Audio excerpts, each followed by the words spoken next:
All right, good morning, good afternoon, good evening, everyone. Thank you for joining me today. My name is Justin, and I'll be presenting my project titled Analyzing Seismic Activity and Socioeconomic Vulnerability Using Big Data. In this presentation, I'll walk you through the motivation behind the project, the data sources, the methods I'm employing, and finally, the potential impact and next steps. My central goal is to integrate detailed earthquake data from the USGS with demographic and socioeconomic data from the US border or the US Census Bureau in order to better understand how natural seismic hazards interact with community vulnerabilities. Let us begin. Now, at the heart of this study is the realization that large volumes of seismic event data are available through the United States Geological Survey, or USGS. Simultaneously, we know that natural disasters, particularly earthquakes, often expose significant socioeconomic disparities, such as communities that are in lower income, lack of robust infrastructure, or they have less access to resources, tend to face worse outcomes and slower recovery. This project capitalizes on big data techniques in order to bridge geospatial earthquake data with local demographic indicators, hoping to help decision makers mitigate risk more effectively. Essentially, the project's overarching question is, where do geological hazard patterns coincide with socioeconomic inequalities, and how can we use data-driven insights to reduce the harm?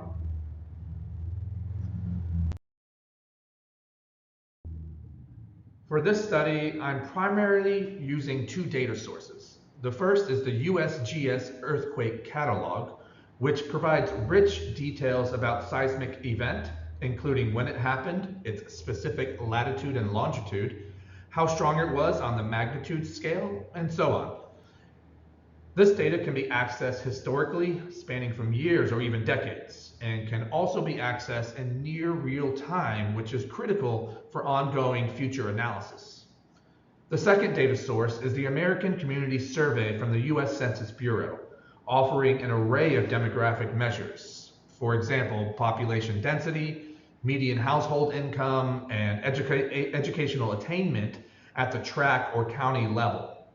By combining these two data sets, I can overlay earthquake frequencies and intensities onto community-based profiles, thereby highlighting where structural vulnerabilities might exacerbate seismic risk.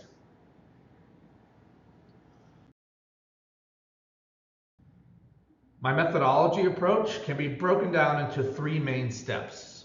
First, I merge or join the earthquake data with the census tracts or counties in a GIS environment, meaning each earthquake event is tied to a specific local region.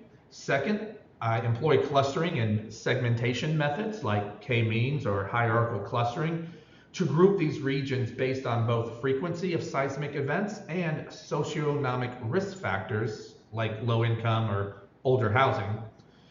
These clusters will help isolate where repeated or high magnitude quakes intersect with population vulnerabilities. And finally, I run predictive models, perhaps linear or logical regression, to assess how certain factors such as building density or average income correlate with damage severity or local preparedness. The idea is to highlight which indicators are truly predictive of more adverse earthquake impacts, so that policy actions or retrofitting investments can be more accurately targeted.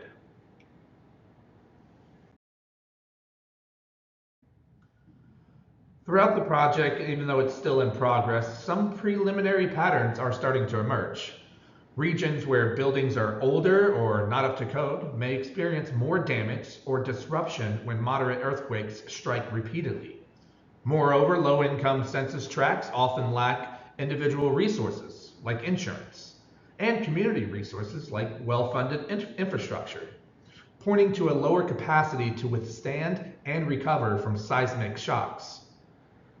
Maps that combine the frequency of moderate or strong earthquakes with key socioeconomic measures paint a picture of vulnerability hotspots, suggesting that certain zones consistently show higher risk.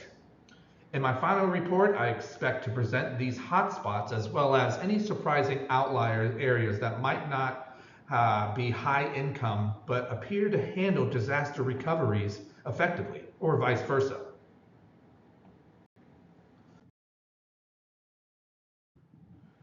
Here's a screenshot illustrating a map density. So the blue markers for each county bounding box center, showcasing poverty percentages and quake statistics when you hover over the blue markers.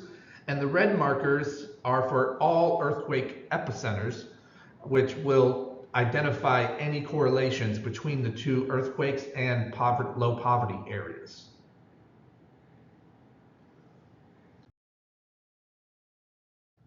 Now, the top 5 counties by maximum quake magnitude. Some minor quakes predominant. California's really seismic landscape comprises of thousands of low intensity events with sporadic moderate quakes. The poverty variance ranges from 6.5% all the way up to 20.3%, underscoring the importance of socioeconomic conditions. Now, some potential overlaps: certain counties with elevated quake counts, such as Sonoma and Lake, also exhibit moderate to high poverty indicators, pointing to possible heightened risk and vulnerability.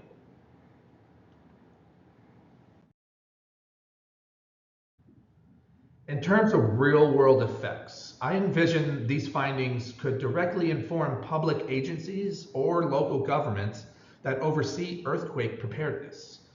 If we identify clusters of high vulnerability, we can channel investments more strategically, say encouraging retrofitting for older apartment buildings or running specialized emergency training drills in communities with particularly limited resources. Likewise, insurers might refine coverage strategies based on localized risk. On the technical side, dealing with potentially millions of data points from both geospatial arrays and large-scale census files means we may need distributed computing tools such as Hadoop or Spark to handle the highest volumes. In future phases, integrating real-time sensors and Internet of Things data could produce a dynamic model that flags urgent risk areas almost immediately after a quake.